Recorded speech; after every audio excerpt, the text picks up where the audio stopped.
ஓம் cream ஆதித்யாய சோமாய மங்களாய புதாய குரு சுக்ர சனிப்பியச்ச ராகவே கேதவே நமக.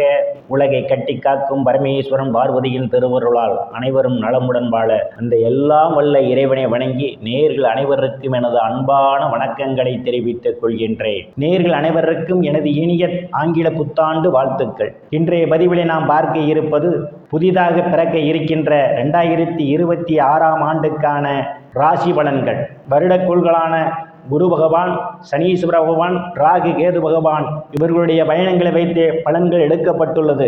ஜனவரி மாதம் 1ஆம் தேதி வாக்கிய பஞ்சாங்கத்தின்படி வருடக்கோள்களுடைய பயணங்களை பற்றி பார்க்கலாம். ஜனவரி மாதம் 1ஆம் தேதி குரு பகவான் மிதுன ராசியிலே பயணம் செய்து கொண்டிருக்கிறார். கேது பகவான் சிம்ம ராசியிலே பயணம் செய்து கொண்டிருக்கிறார். ராகு பகவானும் சனீஸ்வர பகவானும் கும்பராசியிலே பயணம் செய்து கொண்டிருக்கிறார்கள். இந்த வருடக்கோள்களான குரு பகவான், சனீஸ்வர பகவான், ராகு கேது பகவான் இந்த கிரகங்கள் அனைத்துமே இடப்பெயர்ச்சி ஆகின்றன. கும்பராசியிலே பயணம் செய்து கொண்டிருக்கின்ற சனீஸ்வர பகவான் 2026 மார்ச் மாதம் 6ஆம் தேதி கும்பராசியிலிருந்து மீன ராசிக்கு இடப்பெயர்ச்சி ஆகிறார். 2026 மே மாதம் 26ஆம் தேதி மிதுன ராசியிலே பயணம் செய்து கொண்டிருக்கின்ற குரு பகவான் கடக ராசிக்கு இடப்பெயர்ச்சி ஆகிறார். அவர் மீண்டும் கடக ராசியிலிருந்து 2026 அக்டோபர் மாதம் 20ஆம் தேதி அதிசார குருவாக சிம்ம ராசிக்கு இடப்பெயர்ச்சி ஆகிறார். அக்டோபர் 20ஆம் தேதியிலிருந்து 2027 பிப்ரவரி 14ஆம் தேதி வரை அவர் சிம்ம ராசியிலே பயணம் செய்து கொண்டிருப்பார். சிம்ம ராசியிலே பயணம் செய்து கொண்டிருக்கிற கேது பகவானும் கும்பராசியிலே பயணம் செய்து கொண்டிருக்கின்ற ராகு பகவானும் 2026 நவம்பர் மாதம் 13ஆம் தேதி இடப்பெயர்ச்சி ஆகிறார்கள். நான் கூறக்கூடிய பலன்கள் அனைத்தும் வாக்கிய பஞ்சாங்கத்தின்படி கோச்சார ரீதியான உலக மக்கள் அனைவருக்குமான பொது பலன்கள். உங்களுடைய சுய சாதகத்தில் கிரகங்கள் இருந்த நிலைமையும் தற்போது நடக்கக்கூடிய தசாபுத்தியும் கணக்கில் எடுத்துக்கொண்டு பலன்கள் எடுக்கும் போதுதான் துல்லியமான பலன்களை எடுக்க முடியும். துல்லியமான பலன்கள் நீங்கள் தெரிந்து கொள்ள விரும்பினால் உங்களுடைய பெயர், பிறந்த தேதி, பிறந்த நேரம், பிறந்த ஊர் ஆகியவற்றை எனது வாட்ஸ்அப் எண்ணிற்கு அனுப்பி வைத்து பலன்களை தெரிந்து கொள்ளலாம். உரிய கட்டணம் செலுத்தி உங்கள் ராசிக்குள் போகலாம். திரையஸ்தானாதிபதியும் தைரிய வீரியஸ்தானாதிபதியுமான குரு பகவான் ருணரோக சத்துர ஸ்தானத்திலும் கலானத்திலும் அஷ்டமஸ்தானத்திலும் பயணம் செய்வதாலும் மார்ச் மாதம் 6ஆம் தேதி வரை தனங்குடும்ப வாக்குஸ்தானத்திலும் 6ஆம் தேதிக்கு பிறகு தைரிய வீரியஸ்தானத்திலும் பயணம் செய்வதாலும் நவம்பர் வரை ராகு பகவான் தன வாக்குஸ்தானத்திலும் பிறகு பயணம் செய்வதாலும்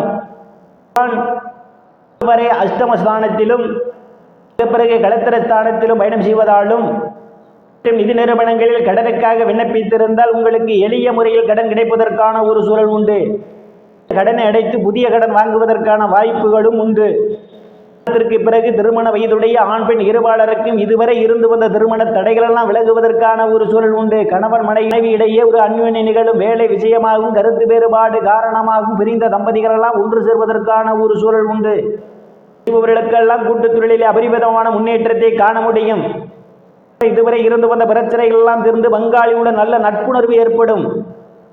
பிறகு நீங்கள் எதிர்பாராத நேரங்களில் எதிர்பாராத இடங்களிலிருந்து எதிர்பாராத பண வரவுகள் எல்லாம் உங்களுக்கு கிடைப்பதற்கான வாய்ப்புகள் உண்டு. திடீர் அதிர்ஷ்டம் உங்கள் கதவை தட்ட காத்து கொண்டிருக்கின்றது. இன்சூரன்ஸ், கிராஜுவிட்டி, போனஸ் போன்றவைகளால் சிலர் ஆதாயத்தை பெறுவீர்கள்.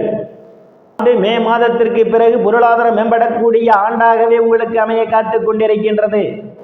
ஆடை ஆபரணங்கள்லாம் வாங்குவதற்கான ஒரு சூழல் உண்டு. உற்றுமை நிலவக்கூடிய வருடமாகவே இந்த வருடம் அமைய காத்து கொண்டிருக்கின்றது. எதையும் பேசி எளிதில் சாதித்து விடுவீர்கள். உங்களை சுற்றி உள்ளவர்களால் உங்கள் பேச்சுக்கு மதிப்பு மரியாதையும் கொடுப்பார்கள். அரசர்களுடைய அன்பும் ஆதரவும் உங்களுக்கு நிறைந்திருக்கும். அவர்களால் அனுகூலமான பலன்கள் உண்டு.